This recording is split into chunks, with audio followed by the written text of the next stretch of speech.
হল্লাতে হল্লা হাতে।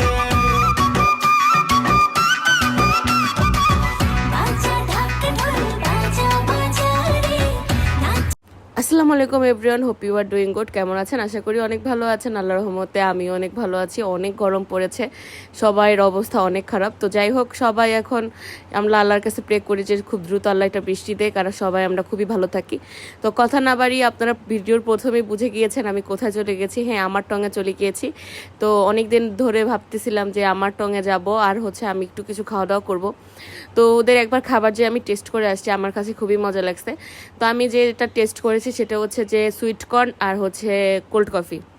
তা আমার তো সুইটকর্ন খুবই মজা লাগে, আর বসুন্ধরা যমুনাতে গেলে আমার সুইটকর্ন খেতেই হবে। তো তারপর সেটা আমার চাঁদপুরে চলে আসছে, আর আমি তো মহা খুশি। তো নাচতে নাচতে চলে গেলাম, নাচতে নাচতে না, দৌড়াইতে দৌড়াইতে চলে গেলাম আমি আমার টঙে। তো যেয়ে দেখলাম অনেক ভিড়, আর এখানে মেলাও হচ্ছিল, বৈশাখী মেলা। তো বলতে বলতে চলে আসছে আমার টঙে। তো আমার টং ওয়াফেল আলী থেকে 2 পা সামনে আসলেই আমার টং। তো আপুর ফার্স্ট দোকানটা একটু সামনেই সেকেন্ড দোকানটা। তো যাই হোক, এখানে অনেক মানুষ ছিল। তো আমি বসে চাট দেখতেছিলাম, আর আপুর সাথে একটু দুষ্টামি করতেছিলাম। তো দুষ্টামি করে দেন আমি এখানে বসার জন্য সিট খুঁজতেছিলাম। তো তারপর এখানে আমার সুইটকর্নটা বানানো হচ্ছিল। তো সুইটকর্নটা মানে সুইটকর্ন তো সুইটকর্নই খুবই মজার লাগে। আমি তো মশালা কর্ন খাই না, কারণ ঝাল আমার তেমন একটা ভালো লাগে না।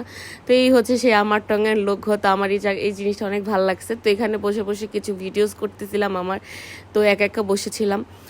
তো তারপরে এখান থেকে আমি আমার সুইটকর্নটা পেয়ে যাই। তো সুইটকর্নটা খুবই মজা লেগেছে। জাস্ট সুইটের ফ্লেভার, তারপর সব কিছুই ভালো লাগছে, বাট কিন্তু কর্নটা একটু ঠান্ডা ছিল। তো কর্নটা একটু গরম হলে হয়তো ভালো লাগতো। তা আমি আপুকে বলছি, আপু বলছে পরের বার আসলে নিশ্চয়ই আমাকে এটা করে দিবে। তো যাই হোক, তারপরে তো বসে বসে এটা খাচ্ছিলাম। খাওয়া টাওয়া শেষ করে তারপরে আমি আমার কোল্ড কফিটা নিয়ে নিই। তো কোল্ড কফিটা অনেকক্ষণ খাই, আর আমার তো সেই মজা লাগে, কারণ ঠান্ডা ঠান্ডাই গরমের দিয়ে কোল্ড কফি। তারপরে একটা ছোট্ট ভাই আসলো, এসে আমাকে বলল যে সেও একটা জুস খেতে চায়। তো আমি ওরে বললাম যে ঠিক আছে খাও। ওর সাথেও কিছুক্ষণ গল্প করলাম, দেখে খুব ইনোসেন্ট মনে হলো, তাই ওকেও খাওয়ালাম। ওকে খাওয়ানোর পর যে কি একটা অদ্ভুত শান্তি লাগলো। তো যাই হোক, ওকে খাওয়ানোর পর তারপর চলে গেলাম মেলায়, কারণ আমি এখন পর্যন্ত একবারও মেলায় ঢুকি নাই। তো একটু দেখলাম যে মেলার ভিতরে কি অবস্থা। তো দেখলাম যে এখানে অনুষ্ঠান চলতেছে পুনাকের। তো এক সময় পুনাকের সংগঠনে আমিও ছিলাম, আমিও ডান্স শিখতাম। তো যাই হোক, তখন নিজেদের সংগঠনের লোকরা যখন এখানে প্রোগ্রাম করতেছে দেখার পর অনেক ভালো লাগলো। ভিডিওটা এতটুকু পর্যন্ত ভালো লাগে, লাইক কমেন্ট শেয়ার করলো। আল্লাহ হাফেজ।